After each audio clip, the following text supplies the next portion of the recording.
Now you've been here a fair bit since 2008, racing here. Can you tell us what's some of your favourite things about Singapore since you've been here? If you have the time, of course, to go out. Honestly, every time I come here, I seem to have a good response from the fans. So, firstly, the fans are great here. And then the track is just incredible. Also, the weather's amazing. We got great shopping malls, great restaurants, good food. Roti canai is my favorite. So, every time I come, I'm trying to find a new spot for some roti. And what else? What would you see as I guess, how would you put it, like a key to your success here on the circuit? Well, I mean, it's the street circuits. So street circuits are generally tracks that I like to go as fast as I can on.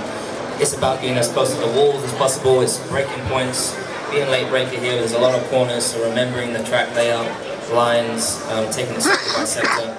Usually it's 3 sectors, but like in a track as long as this, usually, I take it down to like 5 or 6 sectors, which you digest and in segmenting them, you're able to really focus on how you can get quicker in those smaller sectors.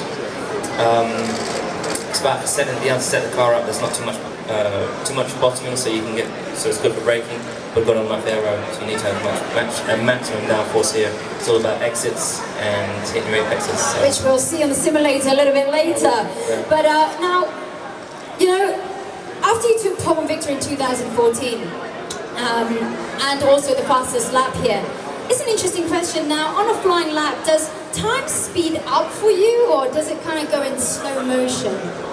It's kind of like Star Trek. You're kind of in warp speed. Oh, Trekkie fans. It is going very, very, particularly here at night time with all the lights flashing past you, you really are going at some serious speed. So it is a little bit like warp speed, but somehow we're seeing the corners and navigating around the track. So that means it's a bit difficult to actually see like monuments in certain places for braking? Honestly, when you're doing 200 miles an hour, it's hard to see a lot because it comes by very, very quickly. So that's why, I mean, even for myself as a racing driver, I'm surprised myself that I'm able to brake where I'm able to brake and hit the apexes the way I do. I don't know how I do it, but I just do it, and I guess that's where my gift comes in. Brilliant. Now you're constantly searching for fractions, seconds on the circuit. Now, how significant is the concept of time in your life? I mean, to be honest, you're always in different time zones. I mean, how significant is it? I mean, really, concept of time.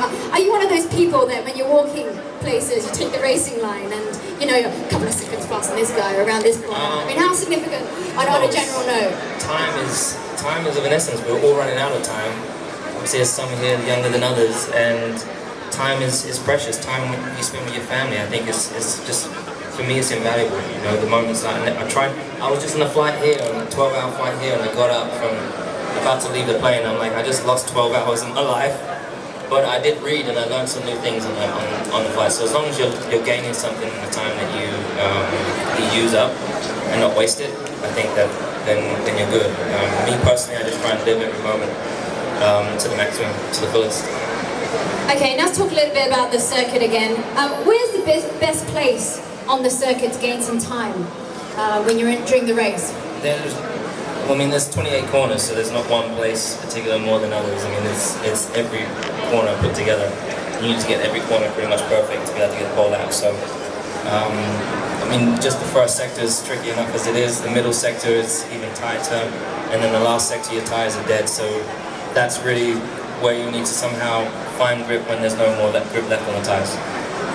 Well, I was thinking you'd had advantage on the straights with your car, but okay, everywhere. No, as a driver, I have advantage. I have advantages to the corners. Yeah. So. Okay, now it's famous for the drivers being tough on the body here, the Singapore Grand Prix circuit. Physically, how demanding is it? I mean, we know you do simulator training. What's some of the harder kind of workouts that you have to do to train? I don't really do simulator training, to be honest. I've not been on a simulator for a while, so it's not something that, at the moment, it's not something that I'm able to gain advantage from. So it's not something we use. It's something we're developing to improve, so that it's good enough for us to really gain something on track. There's simulations done by the guys. Me personally, I mean, this is a physical track. We lose, last year here I lost nearly 4 kilos, as I pretty much do every year here. So being so hot. But actually, this is the coolest it's ever been since I've been here, so I hope it stays like this. So maybe it'll be a little bit less physical this weekend, but we'll see. Naturally, when you get in your suit, we have the thermal underwear on, and you have the suit, balaclava, gloves, helmet, and then there's no AC in the car, so it's roasting, so you're sweating from the get-go. Now, what's your car of choice when you're heading out? Is it like a Maybach, or is it something like, you know, narrow, is it an A45 MG? No, it's a Maybach. It's a Maybach? Yeah. I have a Maybach in London, okay.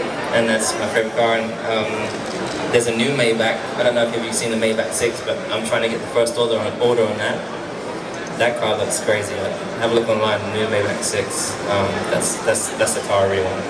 So everyone, get out your mobile phones and go type that in now. Last question here. Last year, Vettel took the win for Ferrari. Now we know there's a lot of talk here between Ferrari and Red Bull. Is going to be a challenge this weekend. Can you put it right this weekend? We hope so. Last year we were blown away by the fact that we somehow got it wrong, and a lot of work went into understanding that. Obviously the rest of the year wasn't a problem, but this particular track has certain traits that, being so bumpy and obviously it's a road circuit, really affected our car. So hopefully we've rectified that and we don't have that problem this weekend. But we might start Friday and we still have the problem. But we at least are aware of it, and we feel like we have the tools to be able to correct it. So I definitely think we're not going to have as big problems as we did last year. It might be that we have no problems, I hope, hopefully. But if we do, as I said, I think we've got the tools to be able to correct it. Brilliant. Well, I guess I should say no pressure. But